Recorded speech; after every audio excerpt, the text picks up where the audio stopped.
de abogados laboralistas de nuestro país. Buen día, doctor. ¿Cómo le va? Lo saluda Claudia Torres. Gracias por atendernos.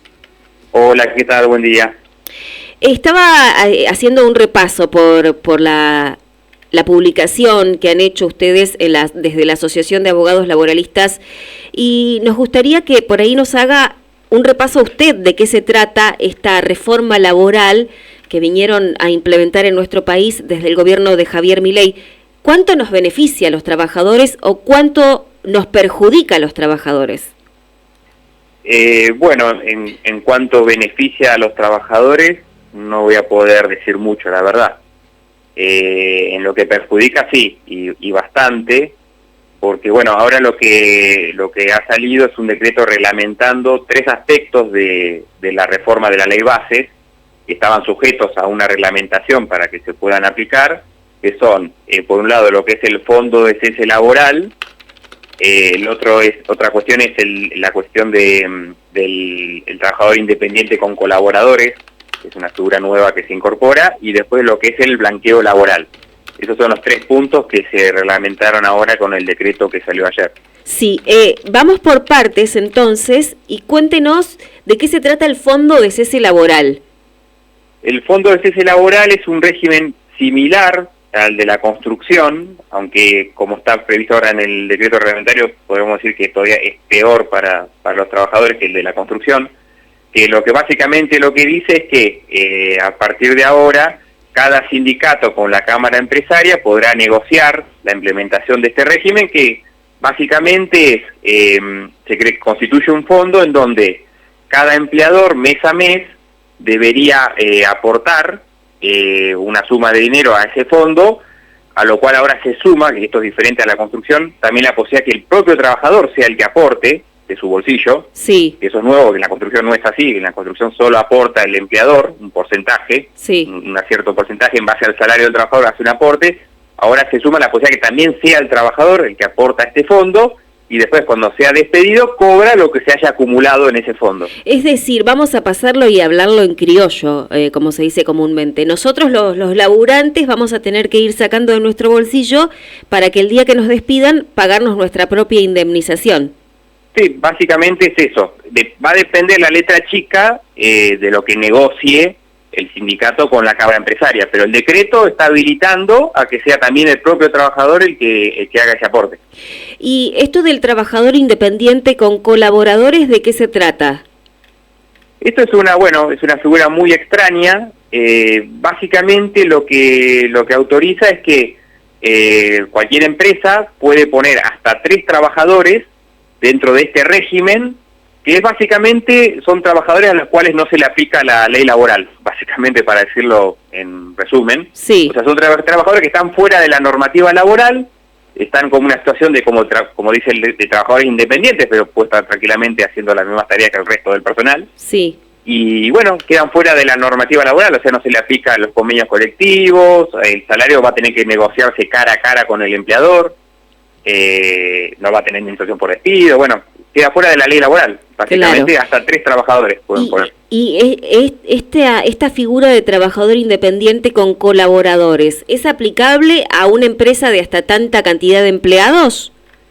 Sí, o sea, en su principio se decía que era para empresas que tenían justamente hasta 3 trabajadores, pero en realidad de la letra dice que puede poner hasta 3 trabajadores, con lo cual puede tener más trabajadores. Pero bueno, de la planta, del número total de trabajadores puede poner hasta 3, o sea, puede tener 20 trabajadores en total y tener 17 en relación de dependencia y 3 dentro de esta figura. Sí, y en cuanto al blanqueo, que fue otro de los puntos que mencionó, doctor, ¿de qué se trata eso?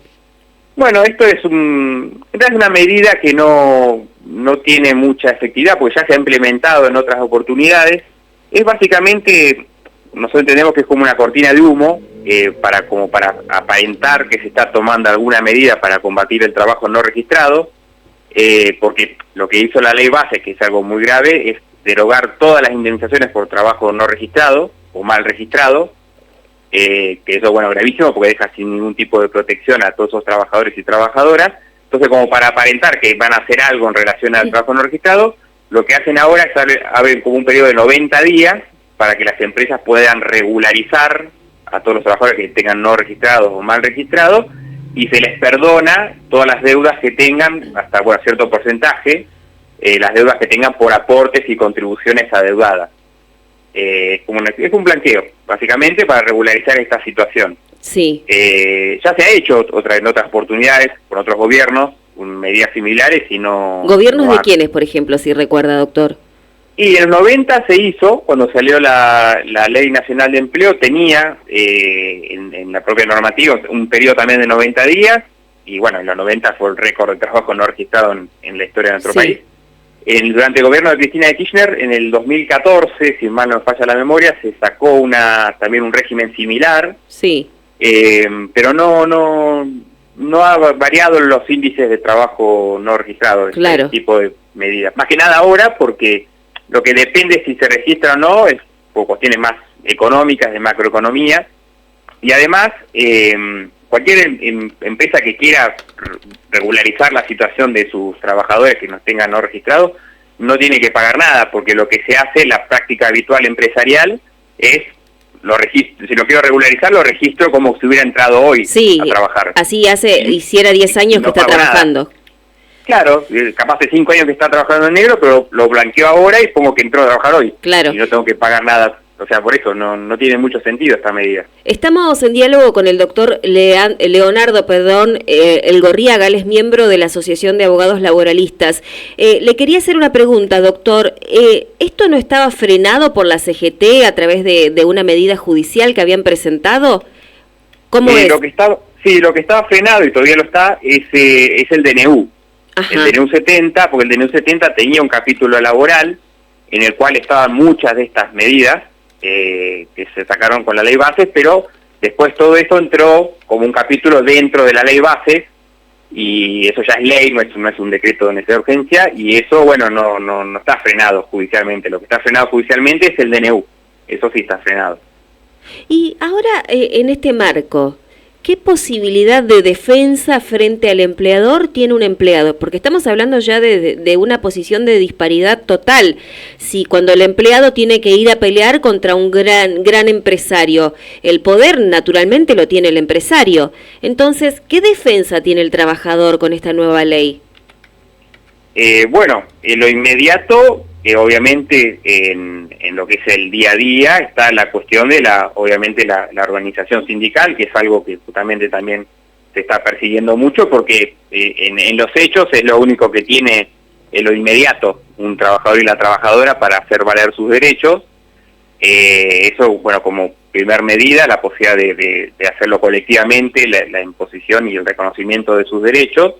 Y por otro lado lo judicial, porque si bien estos son medidas legislativas, regresivas, son manifiestamente inconstitucionales, y esto va a implicar juicios en donde se va a plantear la inconstitucionalidad de todas estas reformas, y el hecho de que se haga valer justamente la Constitución y todos los derechos que están ahí previstos. Claro, es decir que más allá, vamos a pasarlo vamos a bajarlo un poco a la realidad, digamos, más allá de que esté la ley sancionada y vigente, como está violando la Constitución, los trabajadores por ahí tienen una oportunidad de pelearla a nivel judicial. Sí, eso sin duda, porque la violación a la Constitución es manifiesta. Claro. O sea, es muy clara, pues, el sentido común ya lo indica. Esto que haya un trabajadores fuera de la ley laboral, eso cuando tenemos una Constitución que dice que el trabajo en todas sus formas serán protegidos por las leyes, que haya 3 trabajadores de segunda haciendo las mismas tareas que el resto de sus compañeros y que no tenga derechos laborales, eso es manifiesto la violación a la Constitución. Sí. Lo mismo el fondo de cese, que el propio trabajador tenga que pagarse su propia indemnización, cuando justamente la indemnización por despido lo que busca es desalentar el despido. Entonces un régimen que facilita el despido y que encima lo paga el propio trabajador no desalienta nada. Claro. Es muy evidente. Doctor, ¿conoce algún otro país en donde se esté aplicando actualmente una legislación similar y qué repercusión tiene a nivel laboral, a nivel social? ¿Se aumenta la cantidad de empleo registrado, la cantidad de empleo que pueda generarse en un país? Porque desde el gobierno nacional argumentaban que toda esta legislación viene para venir a fomentar la creación de empleo genuino. Si conoce de algún otro país en donde se esté aplicando algo similar y que haya generado precisamente este impacto positivo que dice el gobierno nacional que está buscando con todo esto. Mira, no no hay ninguna comparación en ese sentido, porque en realidad el crecimiento del empleo va en relación directa con el crecimiento de la economía y no está relacionado con la legislación laboral, porque si vamos a lo inmediato, por ejemplo, en la construcción ya tienen este régimen de fondo de cese y sin embargo también han disminuido la cantidad de empleos en los últimos meses por la situación económica, o sea que aún teniendo ese régimen de fondo de cese, cuando la economía marcha mal y se pierde el empleo, o sea, no está relacionado con eso. E incluso también la historia de nuestro país, hemos tenido en los 90, que fueron épocas de reducción de derechos, y hemos tenido récord de desempleo, y a posteriores de la crisis de 2001, donde se empezó a mejorar la situación de empleo, no fue una época en donde se quitaban derechos, o sea, no está relacionado el crecimiento económico y el crecimiento del empleo con la normativa laboral que esté vigente. No parece ser un elemento significativo. Claro. Y en el mundo, bueno, hay regímenes que tienen implementados estos sistemas, pero el hecho que mejore la calidad del empleo y disminuya la desocupación no está vinculado con estas legislaciones. Hay quienes argumentan en favor de toda esta legislación que no hay tanto trabajo registrado en nuestro país porque todos los empleados ingresan a trabajar y llega un momento determinado en el que inicia un juicio a su empleador. En ese marco quería preguntarle, ¿hay un alto porcentaje, hay un alto índice de empleados que generen o inicien juicios a sus empleadores en nuestro país? No, realmente no, y incluso es llamativo que no haya tantos reclamos laborales si tomamos en cuenta que el 90% de los trabajadores y trabajadoras en el país están sin registrar, con lo cual todos esos trabajadores de acá podrían estar haciendo reclamos laborales, y no es así, porque si estamos hablando del 40% tendría que ser una masa de juicios impresionante, sí. Y solo un porcentaje muy mínimo de trabajadores son los que hacen juicio. Y esto hasta lo podemos notar en los últimos tiempos de la crisis, que bueno, con la idea de mantener el puesto de trabajo, sea como sea, aceptan todo tipo de violación a sus derechos sin hacer reclamos judiciales. Hoy, por lo que se ve, es al contrario, no es que esta idea de que las empresas cierran por los juicios, sino que lo que se produce es al revés. Hay trabajadores que están perdiendo su puesto de trabajo porque cierran las empresas, o sea, es al revés. Claro. Y realmente el porcentaje en promedio no es un porcentaje significativo, ni es la causa de las crisis de las empresas o que cierren, o sea, es como digo, eso va siempre relacionado con cuestiones de macroeconomía y no relacionado directamente ni con la normativa laboral ni con los juicios. Una economía que funciona tiene como para registrar a sus trabajadores, para pagar las indemnizaciones, y si no tiene para pagar las indemnizaciones y registrar a su personal es porque, bueno, está marchando mal la economía. Claro. Estamos en diálogo con el doctor Leonardo Elgorriaga, él es miembro de la Asociación de Abogados Laboralistas. Doctor, y le voy a hacer una consulta que llega de un oyente a nosotros. Preguntale si es legal que el empleador te amenace con sancionarte si haces juicio a la RT, preguntan por acá un oyente. No, bueno, ya que no es legal... eso muchas veces, si bien se puede hacer reclamo solo a la RT y no al empleador, los empleadores no quieren que se haga el reclamo a la RT porque si tienen muchos reclamos a la RT, eso puede implicar que tengan que pagar mayor el canon que tengan que pagar al seguro de la RT por la cantidad de siniestros que están teniendo. Entonces, bueno, no quieren que hagan juicio a la RT para que no tengan que pagar más a la RT ellos después. Claro. Pero en realidad sí pasa eso porque están teniendo muchos accidentes en el lugar de trabajo y eso es lo grave. Pero bueno, no es legal obviamente amenazar, claro, ni puede sancionarlo. Si lo sanciona por eso es totalmente ilegal. Claro, y tendría que acudir a un abogado precisamente. Claro, si es sancionado por hacer esto, tiene hasta 30 días para impugnar la sanción y, bueno, obviamente tiene que consultar a un abogado. Doctor, yo no sé si quiere agregar algo más, algo que nos haya quedado pendiente charlar. Ya le estoy agradeciendo que se haya tomado estos minutos para atendernos. Y más que nada un medio del interior, por ahí que no tenemos tanta suerte en más de una ocasión para hablar con gente que está, digamos, en la rueda cotidiana, que es de donde pasan las cosas, es en Buenos Aires, básicamente. Sí. Bueno, en realidad el panorama de esta reforma es muy preocupante porque, bueno, se están realmente desconociendo y quitando derechos que son conquistas históricas del movimiento obrero. Lo inmediato, bueno, es esto que hemos estado hablando del fondo de cese, esta posibilidad de facilitar los despidos en un contexto donde se están creciendo los despidos, es realmente muy preocupante. Incluso el fondo de cese laboral también posibilita la posibilidad que se pague esa indemnización que se cobraría del fondo en cuotas, con lo cual también eso es peor a lo como está en el régimen de la construcción, y obviamente peor a como está ahora en la normativa de régimen de indemnización por despido, que es todo en un solo pago, pero ahora el fondo de cese se podría hasta pagar en cuotas. Claro. Y también el negocio financiero que está detrás de todo esto, porque el decreto autoriza que el fondo de cese se deposite estos aportes que se hagan en un fondo común de inversión, con lo cual, bueno, hay un negocio financiero atrás de todo esto. No hay garantías que llegue a pasar si este fondo de inversión fracasa en las inversiones que haga con la plata, con lo cual puede ser que después los trabajadores no puedan cobrar este fondo porque se hizo una mala inversión, hubo pérdida. Todo preocupa bastante. Realmente es muy grave todo lo que está pasando. Claro, realmente por lo que está contando, esta ley va bien en contra de los derechos del trabajador en todos los sentidos. Sí, sigue una filosofía individualista y de que el trabajador, bueno, tenga que negociar todo cara a cara. Esa es la filosofía de todo esto, y esta idea de que, bueno, mientras menos derechos tengan, mejor va a ser para el conjunto de los trabajadores, y bueno, nada indica que así sea. La forma, digamos, de mejorar la condición de vida de los trabajadores.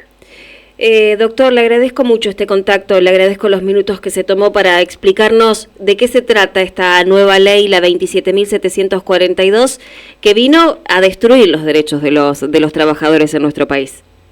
Bueno, le agradezco a ustedes y estoy a disposición. Muy amable. Ahí estábamos en contacto con el doctor Leonardo Elgorriaga, él es miembro de la Asociación de Abogados Laboralistas. Claro, fue el doctor, y fuimos a la fuente, a alguien que entiende bien. Nosotros tal vez veníamos escuchando distintas versiones en medios periodísticos a nivel nacional. Algunos nos decían que venía, bueno, a generar empleo, esta nueva ley. Otros que venían a destruir los derechos de los trabajadores. Ahí nos contó un abogado laboralista qué es lo que genera esta ley. Perjuicio, precisamente, para los trabajadores. La quita de derechos ya adquiridos. Y lo que va a traer, en realidad también, es pérdida para las empresas. ¿Por qué? Porque bien lo dijo el doctor Elgorriaga, es inconstitucional, que es la ley máxima. No puede haber una ley que pase por encima de la Constitución Nacional. Entonces, ¿qué va a pasar? Muchos trabajadores van a iniciar juicio a las empresas. Juicios que van a perder las empresas, porque la ley es inconstitucional. Lo estaba explicando este miembro de la Asociación de Abogados Laboralistas. No te lo estoy diciendo yo. Es muy preocupante lo que viene a hacer esta ley, la 27.742, que ya está reglamentada. ¿Qué va a pasar con todos nosotros? ¿Qué va a pasar con el país? Digo, las empresas van a tener que tener cuidado porque se van a querer aprovechar de esta situación, de esta nueva ley, y van a perder mucha plata, porque los abogados obviamente van a asesorar a los trabajadores. Un consejo que dio este abogado laboralista es: vayan al sindicato, vayan al gremio, que es el único que los puede cuidar ante esta embestida sobre los derechos de los trabajadores. Ya pasaron 55 minutos de las 8 de la mañana, hacemos una pausa musical. Desde San Nicolás, Radio